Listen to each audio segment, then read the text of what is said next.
안녕하세요. 제가 오늘 이야기할 책은 삶은 달걀과 감자와 호박입니다.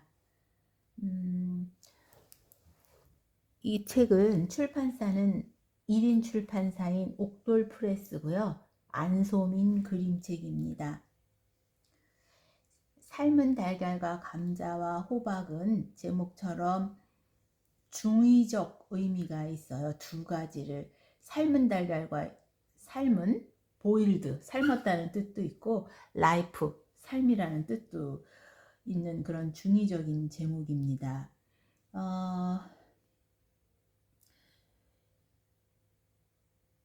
그래서 이제 중간에 보면 여러 가지 음식에 대한 얘기도 나오는데요. 여기 이제 맨 첫 달걀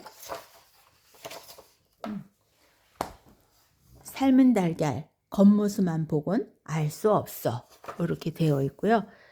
마지막 뒷표지는 달짝지근하며 부드럽고 때로는 씁쓸하고 막막한 다채로운 삶의 의미를 담은 책. 그래서 마지막 장면은 이렇게 되어 있습니다. 그 앞에 무엇이 펼쳐질지는 누구도 알 수 없지. 이렇게 되어 있고 음식에 어떤 식으로 빗대냐면 이렇게 감자도 나오고요. 단호박, 그리고 파스타, 브로콜리, 삶은 죽순, 옥수수, 삶은 복숭아, 시금치, 연근, 콩나물, 미나리, 당근, 땅콩, 누룩, 밤, 콩, 국수, 토마토, 팥, 버섯, 양배추, 달래, 가리비. 정말 많은 음식이 나오는데요. 이런 음식들과 삶과 인생에 대한 이야기를 풀어냅니다. 작가는.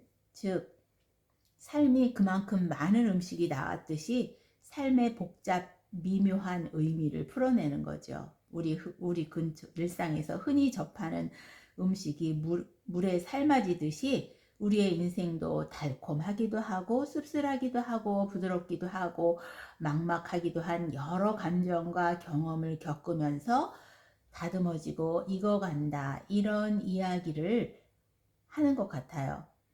삶은 달걀 겉모습만 보고 알 수 없어. 이렇게 해서 각 음식의 특성에 대해서 말할 때마다 삶의 순간순간이 떠오르고 자신의 삶을 되돌아보게 하는 삶은 뭐뭇이라는 표현이 반복적으로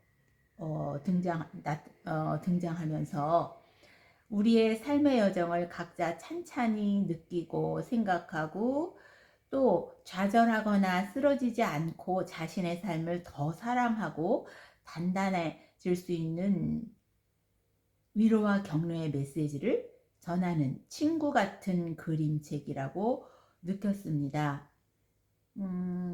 그래서 첫 페이지에 나오는 달걀과 또 마지막 페이지에 나오는 달걀을 보면 각각의 삶이 품고 있는 무한한 가능성을 상징적으로 보여준다고 할 수 있겠습니다. 개인적으로 저는 삶에 대해서, 여러분은 삶은 무엇이라고 생각하나요? 각자 나에게 있어서 삶은 무엇이다, 이런 정의를 각자 내릴 수가 있겠는데요. 흔히 삶은 선물이다, 성장의 과정이다, 삶은 계속 문제 해결의 연속이니까 거기서 그 문제 해결을 통해서 성장하는 과정이다, 또는 삶은 지금 이 순간 지금 여기이다 등등 많은 말들을 하는데요. 우리가 개인적으로 저는 고통이 너무 심한 순간에는 성장 과정이다, 고통 속에서도 기쁨을 찾아라, 선물이다, 감사해라, 이런 말들이 저항감을 주기도 하더라고요. 하지만 그 고통을 통과하고 나면 기쁨이다, 선물이다, 성장 과정이다. 이런 마음을, 이런 감정이 스스로 저절로 들게 되는 그런 것 같더라고요. 시간이. 고통을 통과해야만 그걸 느낄 수가 있고, 제가 유튜브를 보다 진하영 교수님의 유튜브에서 들은 이야기인데요. 어떤 마을에서 노인이 정말 힘든 표정으로 고통스러워하면서 화내며 걷고 있었어요. 지팡이를 짚고. 그래서 이웃이 인사를 하면서 뭐 하냐고 그랬더니 운동을 하기 싫은데 의사 선생님한테 운동하란 처방을 받아서 힘들다면서 짜증을 냈는데, 그때 이웃이 노노노, 걸어야만 할 수 있는 게 아니라 걸을 수 있다니 감사한 거라고 말을 했대요. 즉 이게 삶은 어차피 어떻게 보면 고통의 순간, 불만족의 순간이 더 많을 수 있지만, 그것을, 고통의 크기는 물론 다 다르지만 힘들 때가 더 많은 것이 삶이다라는 걸 인정하는 게 오히려 더 그것을 수용하고 인정하는 것이 더 좋은 관점일 수도 있다는 생각이 들었습니다. must에서 can, 해야만 한다가 아니고 할 수 있다라고 프레임을 바꿀 때 우리가 감사하는 마음이 생길 수도 있는 것 같아요. 그래서 저는 삶이라는 것은 관점의 힘, 억지로 감사하라는 것은 아니고 어떤 의미로 받아들일 것인지는 각자의 선택, 삶은 선택이다. 우리가 살면서 매 순간 선택이 많은데 삶은 선택이다 라고 저는 정의를 내리는데, 이 선택이라는 거는 근데 사실은 그 결과에 대한 것까지 책임지는 것이 선택인 것 같아요. 내가 내일이 시험이지만 지금 당장 힘든 게 싫어서 놀고 싶어서 놀았다. 그 시험 결과가 좋지 않은 것까지 책임지는 것이 선택일 것 같아요.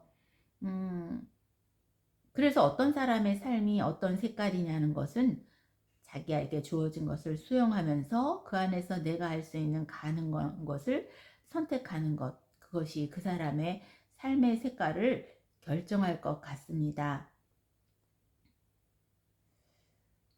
이왕에 살고 있다면, 내가 태어난 것이 나의 선택은 아니지만 이왕에 살고 있다면 그렇게 관점을 바꾸는 것이 어떨까 하는 것이 저희 해석입니다. 저희 생각입니다. 제가 젊은 시절에는 태어나 보니 나에게 주어진 것들에 대한 불만에 좀 집중했던 것 같아요. 나는 왜 능력치가 요만큼일까? 나는 왜 이런 가정에서 태어났을까? 나는 왜 이런 외모, 이런 뭐 등등등등. 그런데 나이를 들면 좋은 점의 하나가 그걸 수용하는 자세가 생기고, 내가 가지지 않은 것보다 가진 것에, 그럼에도 불구하고 나에게 가진 것에 대해서 집중할 수 있는 그런 힘이 생기는 게 참 나이 들매 감사함인 것 같더라고요. 그래서 제가 최근에 읽은 삶과 인생에 관한 책들이 전부 저에게 감동을 많이 줬는데요. 삶은 달걀과 감자와 호박에서 저에게 어떤 울림을 주었던 것은, 삶은 감자, 보이지 않는 곳에서도 조금씩 나아가, 이 대목이 좋았고요. 삶은 밤, 담백한 혼자만의 시간을 보내기도 해. 그리고 삶은 팥, 언제 어디서나 작은 행복은 있어. 그러면서 제가 읽었던 술래시에 대한 책도 삶과 관계돼서 수용, 그 다음에 지금 여기에 머무는 그런 것이고요. 또 모두가 축복이에요. 이 또한 저에게 많은 울림을 줬던 책이에요. 특히 슬플 때면 언제나 위로가 함께 할 거예요. 정답이더라고요. 제가 살아보니까. 그래서 우리의 삶은 모두가 축복이에요. 이런 기절들이 마음에 닿았고요. 좀 읽은 지 오래되긴 하는데 지금 생각이 이탈리아 작가님이었는데 지금 여긴가? 뭐 부부에 대한 이야기인데 그거는 제가 다시 기억이 지금 잘 안 나니까 다시 찾아보고 다시 이야기해 보겠습니다. 감사합니다.